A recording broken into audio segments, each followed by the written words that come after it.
Ikhwani rahimakumullah, mari kita kembali belajar. Hikmah yang ketiga, ya, hikmah yang ketiga. Sawabikul himam la takhriku aswarul agdar. Sawabikul himam la takhriku aswarul agdar.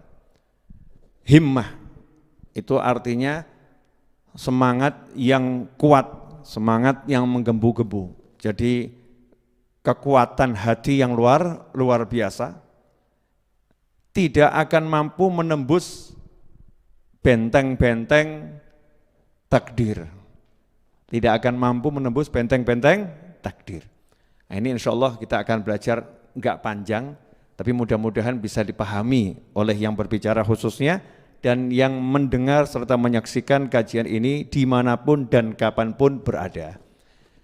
Himmah ini salah satu kekuatan yang Allah berikan pada hambanya, pada makhluknya.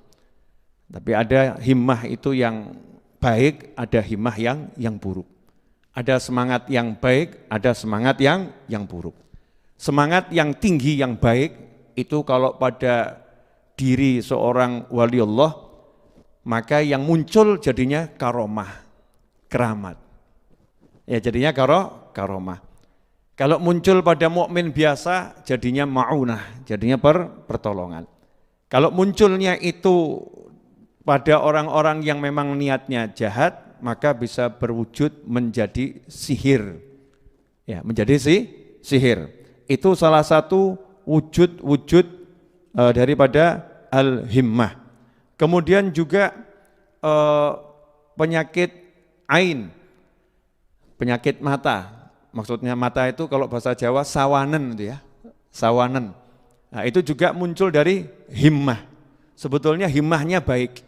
Ya, tetapi bisa menjadi berakibat buruk. Contoh, lihat orang tampan, ganteng, rupawan. Nah, yang lihat ini memang hatinya punya kekuatan sesuatu. Kemudian dia takjub dan mengatakan, gantengnya luar biasa. Itu hatinya yang mengagumi dengan kuat, dan kalimat yang muncul di lisannya itu bisa menyebabkan yang dipuji, ya, kena sesuatu. Ya, tiba-tiba yang dipuji jadi sakit panas, tiba-tiba yang dipuji jatuh tersungkur, wajahnya tergores sesuatu. Ini akibat daripada himmah yang tidak disyariati. Ya. Yang diajarkan di syariat kalau muncul seperti itu, kita suruh mengucapkan Masya Allah, suruh mengucapkan sholawat pada Nabi Muhammad SAW, sehingga tidak berakibat buruk pada orang lain. Atau muncul dari dengki dan iri dan dengki. Jadi lihat sesuatu enggak suka, tapi hatinya main. Benci saya dengan kuat. Ini kalau orang itu memang punya kekuatan hati, maka bisa berakibat buruk ya kepada orang yang didengki tersebut.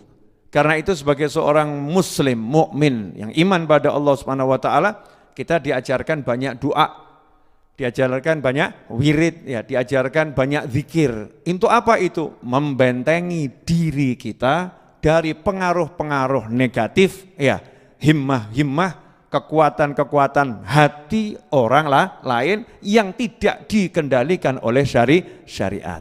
Nah, ini himmah ini penting.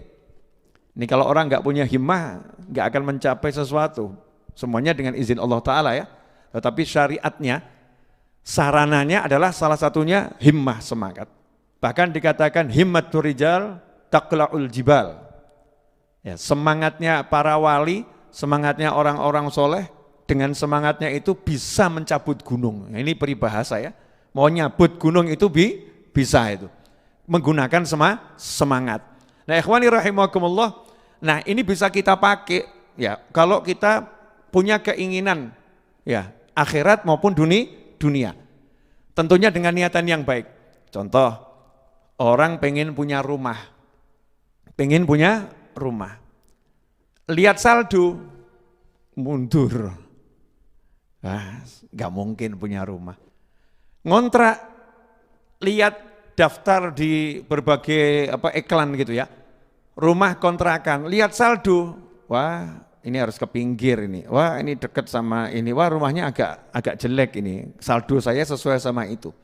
Ini namanya nggak punya himmah. nggak punya semangat yang tinggi dalam hati. Orang yang punya himmah itu nggak pernah ngecek saldo, nggak lihat saldo. Terus yang dilihat apa? Saya pengen punya rumah, selesai. Semangatnya apa? Cari yang dia suka. Maka begitu dia lihat iklan rumah, dia nggak lihat harga. Yang dilihat mana yang dia suka, mana yang sesuai kebutuhannya. Semangatnya tinggi. Nah setelah dia dapatkan dengan semangat yang tinggi itu, baru dia ngecek saldo. Dia ngecek saldo, oh saldo saya masih kurang 2 miliar. Nah, kurang 2 miliar. Muncul semangat yang tinggi, akhirnya berusaha.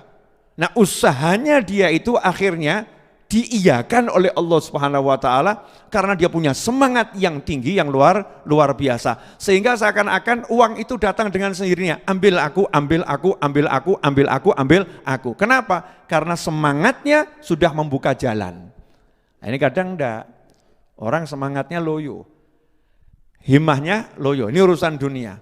Urusan akhirat, walaupun dunianya tadi untuk akhirat ya, mungkin untuk menyenangkan orang tuanya, mungkin untuk menyenangkan gurunya, mungkin untuk menyenangkan pamannya yang belum punya rumah, bibinya yang belum punya rumah. Tapi ada yang semangatnya itu akhirat. Misal pengen jadi wali Allah. Saya pengen jadi wali Allah. Ini banyak orang soleh meninggal dunia. Saya harus bisa menggantikan mereka semua. Semangatnya tinggi. Begitu semangatnya tinggi, maka dia akan mengejar itu. Apa yang dia inginkan. Dan semuanya jadi mudah. Yang dulunya tahajud susah, tiba-tiba tahajud mudah. Yang dulunya qiraatul Quran susah, tiba-tiba qiraatul Quran jadi mudah. Yang dulunya itu baca sholawat berat, tiba-tiba baca sholawatmu mudah. Yang dulunya baca zikir banyak gak mampu, tiba-tiba baca zikirmu mudah. Itu dengan apa? Himmahnya, semangatnya itu akhirnya mengantarkan dia pada tujuannya dengan izin Allah Subhanahu wa taala. Semua dengan izin Allah Subhanahu wa taala. Tapi kalau ada orang lihat saldonya, mau jadi wali lihat saldo, mundur. Maksudnya saldo amal ya, tadi kan saldo duit. Mau jadi wali lihat, waduh, lawang saya ini mabuk belum berhenti. Masih suka mabuk-mabukan, mana mungkin jadi wali, coret, dah terima, memang saya model begini. Naudzubillah min dzalik. Enggak boleh seperti itu. Ya, kemudian lihat lagi, wah, masa lampau saya kelam. Susah saya ini mau jadi orang soleh. Oh, lingkungan saya juga enggak soleh, lingkungan salah. Saya ini hidup di lingkungan yang salah. Dengan teman-teman yang bukan ahli sholat, bukan ahli zikir. Teman-teman saya orang lupa semua, orang lalai. Dan saya susah meninggalkan mereka semua. Gak mungkin saya bisa jadi wali Allah. Ini kalau model begini, ini semangat kita. Ketika kita punya banyak dosa, maka kita gak akan mencapai derajat yang tinggi di sisi Allah Subhanahu wa ta'ala. Kita gak akan pernah bisa berubah menjadi manusia yang benar dan baik menurut Allah Subhanahu wa ta'ala. Tetapi, kalau kita pengen jadi wali Allah, maka yang kita lihat adalah yang bisa menjadikan kita wali Allah adalah Allah Subhanahu wa ta'ala. Yang bisa menjadikan kita kekasih Allah hanyalah Allah Subhanahu wa ta'ala. Sarananya apa? Langsung ke situ, semangatnya amal soleh. Amal soleh akan saya tingkatkan. Walaupun saya punya banyak dosa, saya punya Allah yang maha pengampun. Walaupun saya ini bejat, Allah bisa merubah kita, saya menjadi orang yang taat seketika. Banyak contohnya dalam Al-Quran. Tukang-tukang sihir yang melawan Nabi Musa alaihissalam, puluhan ribu tukang sihir, dalam riwayat dikatakan 70.000 tukang sihir. Sebelumnya itu menyihir Nabi Musa alaihissalam, maka menit berikutnya semua sujud di hadapan Allah Ta'ala menjadi pengikut Nabi Musa yang luar biasa, dan semuanya jadi wali-wali Allah Subhanahu wa Ta'ala. Allah maha mampu untuk merubah saya yang bejat menjadi ahli taat. Gak ada yang gak bisa. Ya kalau kita memang sudah punya tujuan yang betul dan semangat yang luar biasa. Ini dalam urusan akhirat. Makanya himmah ini penting. Himmatur rijal taqla'ul jibal. Yang jadi masalah kalau kita nggak punya himmah, loyo. Sudahlah, gini deh pangkatnya begini. Mau suruh ngapalkan Aqidatul Awam, wah saya ini otak lemot, mana mungkin bisa hafal. Waduh, udah saya nggak mungkin. Akhirnya apa? Nggak mau ngapalin. Yang ada cuman ngecek handphonenya, baca WA, balas WA orang, cari berita, waktunya disia-siakan, ngelamunnya banyak dan lain sebagainya. Orangnya ada, hadir nih, ya. Kita ini mungkin orangnya hadir. Ya mungkin yang lagi nonton nih, ya suruh ngapalin juz amma, suruh ngapalin surat Wadduha, suruh ngapalin ayat-ayat Al-Quran, hadis Nabi Muhammad SAW, himmahnya enggak ada. Dulu di Hadramut ada satu orang di Yaman sana, satu orang hidupnya susah, umurnya 60 tahun lebih. Ya, emang waktu itu ekonomi yang masih susah-susahnya. Disarankan sama keluarganya, karena keluarganya juga orang susah semua, ini kamu kalau pindah ke India, nanti kamu bisa kerja di sana, di sini enggak ada pekerjaan. Maka berangkat dia ke India untuk bekerja. Sampai di India setiap melamar pekerjaan ditanya, lah kamu mau kerja apa? Jadi petani. Ya, punya perlengkapan enggak untuk cocok tanam? Enggak punya, enggak bisa. Harus punya modal di sini. Mau dia ngelamar di kerajaan, pengen jadi tentara, prajurit. Sama kerajaan ditolak. Kenapa? Umur muda terlampau tua, 60 tahun, masa pensiun. Nah, sudah enggak ada yang mau terima dia kerja. Akhirnya dia dikasih tahu, di situ ada pesantren, yang tinggal di situ gratis, dikasih makan, dikasih minum, dikasih tempat, yang penting mau belajar. Nah, dia ini pergi ke India, yang penting untuk apa? Menyambung nyawa, bisa menafkahi dirinya sendiri, enggak jadi beban pada orang lain. Akhirnya tinggal di pesantren itu diterima, tapi syaratnya satu, di pesantren itu harus mau belajar. Harus mau belajar. Apa yang terjadi? Dia pun belajar usia 60 tahun belum bisa alif, ba, ta, enggak tahu. Ummi, enggak bisa baca, enggak bisa tulis. Ummi. Maka saat itu dia belajar, anak-anak kecil itu suka yang ikut belajar sama dia, playgroup gitu kan ya, anak-anak kecil mencemooh, meledek, umur 60 tahun belum bisa ngaji, kadang-kadang lagi baca alif, ba, ta, di belakang dicitak sama anak-anak kecil gitu, dikerjain gitu ya, dikerjain. Apa yang terjadi? Karena semangatnya yang luar biasa, dalam waktu 1 tahun hafalan hadisnya sama dengan hafalan gurunya. Menghafalkan lebih dari 100.000 hadis dan dia hafal Al-Quran. Gak lama kemudian gurunya sakit dan mau meninggal, guru pesantren tersebut. Apa kata gurunya saat ditanya sama murid-murid seniornya, siapa nanti yang menggantikan engkau wahai guru untuk ngurus pesantren ini? Jawabannya adalah dia. Muridnya yang umur 60 tahun lebih. Sama Allah Subhanahu wa taala diberi kemudahan menghafal, diberi kemudahan memahami karena punya himmah yang luar biasa. Nah, kendati demikian, jangan sombong. Oh, himmah saya kuat, pasti hafal saya. Himmah saya tinggi. Oh, itu pasti tercapai itu rumah ini. Himmah saya luar biasa. Oh, saya pasti bisa begini. Nanti dulu. Semua itu enggak akan bisa kecuali dengan izin Allah Subhanahu wa taala. Dengan izin Allah taala. Tukang sihir mau nyihir, oh pasti kena, enggak bisa. Semua itu harus dengan izin Allah Subhanahu wa taala. Buat yang tersihir itu jadi ujian. Makanya tidak akan bisa sihir kena pada seseorang kecuali kalau diizinkan oleh Allah Subhanahu wa taala. Dan tidak mungkin Anda, saya, kita bisa mencapai tujuan walaupun himmahnya luar biasa kecuali kalau diizinkan oleh Allah Subhanahu wa taala. Sehingga dikatakan oleh Ibn Athaillah Al-Iskandari rahimahullah, sawabikul himam la takhriqu aswaral aqdar. Semangat-semangat yang menggebu-gebu, yang tinggi, yang hebat, semangatnya orang-orang besar itu tidak akan bisa menembus benteng-benteng takdir. Takdir Allah itu pasti akan terjadi sehebat apapun ya manusia menghindari, sehebat apapun manusia itu berusaha untuk mencelakai. Yang terjadi adalah takdirnya Allah Subhanahu wa taala, qadha'nya Allah Subhanahu wa taala, ketentuannya Allah Subhanahu wa taala. Di situ ada pelajaran 2 hal yang penting. 1, jangan sombong, yang kedua jangan putus asa. Putus asa bagaimana? Udah semangatnya tinggi, usahanya tinggi, gagal. Terus mengatakan, wah sudah semangat saya tinggi, usaha tinggi, ternyata gagal juga. Ternyata gagal juga. Jadi buat apa saya memupuk semangat yang tinggi? Salah, jawabannya begini, saya udah usaha, saya udah maksimal, semangat saya udah hebat, ternyata gagal. Berarti memang takdirnya begini. Takdirnya begini, maka saya akan berjuang lagi, saya akan berusaha lagi, insya Allah yang kedua kali tidak akan gagal. Kalau gagal, takdirnya begini, ya sudah terjadi kok, namanya takdir. Takdirnya seperti ini. Seperti orang nyupir, ahli nyupir, ya lintas antar pulau, antar provinsi ya, mungkin antar negara, gak pernah nyerempet, apalagi nabrak, diserempet pun enggak pernah. Perjalanan jauh dia melintasi Pulau Jawa, enggak ada satupun yang tergores di mobilnya. Tapi begitu dia parkir dengan ketelitian yang luar biasa, ya apa yang terjadi? Nabrak dia nyenggol. Nah, ini apa kurang teliti? Enggak, dia udah teliti. Tapi apa? Takdirnya nabraknya di situ.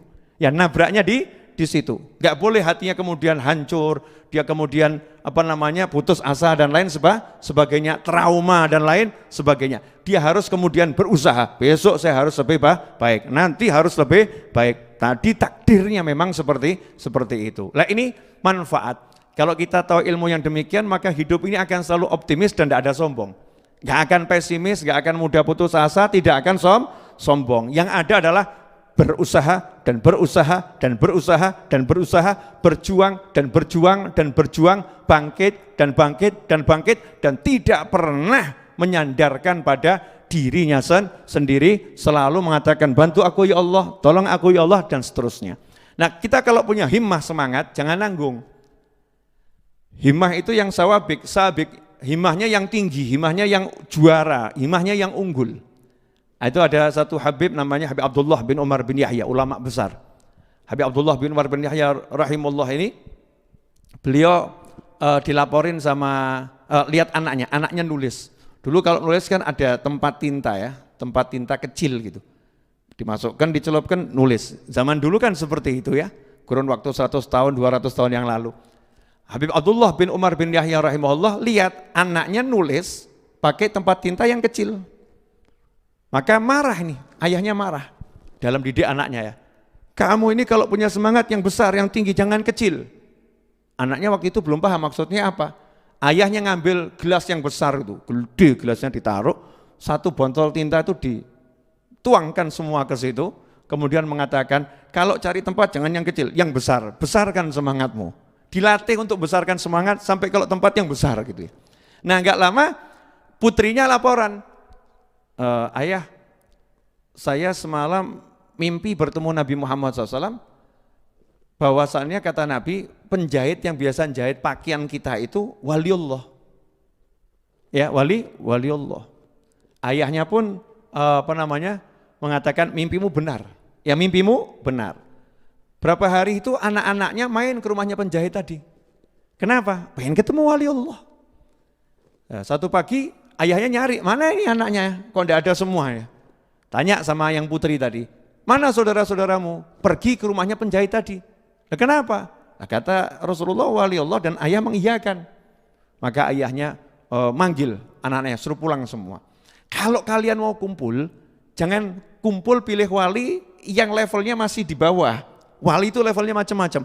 Kalau mau kumpul tuh wali yang levelnya sangat tinggi. Tuh kumpul sama beliau. Ya, pamanmu Habib Abdullah bin Husain bin Thohir. Ini wali yang pangkatnya luar biasa. Yaitu wali saya kasih tahu biar kamu bisa menghormatinya. Penjahit itu wali biar kamu bisa menghargainya. Biar kamu bisa mencintainya. Bukan kumpul sama penjahit tadi. Kalau cari yang sekalian pangkatnya paling tinggi. Jadi semangatnya disuruh cari yang gede-gede itu, yang besar-besar. Ini urusan akhirat. Nah, urusan dunia juga begitu. Jangan urusan dunia ini sekarang semangatnya kecil-kecil. Udah ya, penting pokoknya bekas nggak apa-apa Bib ya. Ya kalau nggak bisa beli yang baru ya beli yang bekas Bib. Yang bekas yang murah-murah tahunnya agak lama gitu, yang penting bisa dipakai. Mental kok beli yang bekas yang tahun lama gitu. Mentalnya beli yang baru. Ya, yang bagus. Misalnya begitu. Ya, baik itu kendaraan, baik itu rumah, baik itu pakaian. Semangatnya yang tinggi, bukan untuk apa-apa, bukan untuk cinta dunia. Bukan untuk menyombongkan, tapi melatih himmah, melatih semangat. Nah, nanti biiznillah Allah akan mengiyakan itu. Lihat tuh keajaiban kekuatan hati manusia nih. Manusia ini makhluk yang Allah ciptakan, semua ciptaan Allah sempurna. Tapi ciptaan Allah yang dikatakan paling dahsyat ya adalah manusia. Allah menciptakan manusia. Manusia ini punya hati yang Masya Allah, kekuatannya itu luar biasa. Cuman kita manusianya ini nggak mau pakai hati, maunya pakai yang di luar ini. Maunya pakai yang di sekitarnya ini, bergantung pada yang di sekitarnya, padahal di dalamnya ada kekuatan yang luar biasa dengan izin Allah Subhanahu wa Ta'ala. Kalau kita biasa pakai kekuatan hati kita ini, maka yang di luar akan ikut. Jangan dibalik, kita ikut yang di luar, hatinya jadi lemah. Jadikan yang di luar ikut yang di dalam. Maka hatinya kuat, yang di luar semuanya akan ikut pada kita. Yang paham, yang enggak paham, jangan paham dulu ya. Jangan dipaksakan. Nah, insyaallah nanti kalau kita belajar terus akan semakin paham. Jazakumullah khairan. Mudah-mudahan sedikit penjelasan dari hikmah yang ketiga. Kitab Al-Hikam Ibn Athaillah Al-Iskandari rahimahullah manfaat untuk kita semua, khususnya untuk saya yang berbicara dan untuk Anda yang mendengarkan dan menyaksikan dimanapun dan kapanpun berada. Dan semoga Allah Subhanahu wa ta'ala menjadikan kita semua orang-orang yang mendapatkan keimanan yang langgeng sampai akhir usia, kesehatan yang langgeng untuk taat pada Allah Ta'ala, rezeki yang berlimpah ruah yang datang dari segala arah tanpa susah payah, rezeki yang mengantarkan kita kepada jannahnya Allah Subhanahu wa Ta'ala dan ridhonya Allah Subhanahu wa Ta'ala. Dan semoga Allah Ta'ala menjadikan kita semua orang-orang yang mendapatkan ilmu ladunni dari sisi Allah Subhanahu wa Ta'ala, ilmu yang manfaat dunia wal akhirah. Rabbana atina fid dunya hasanatan wa fil akhirati hasanatan wa qina adzabannar.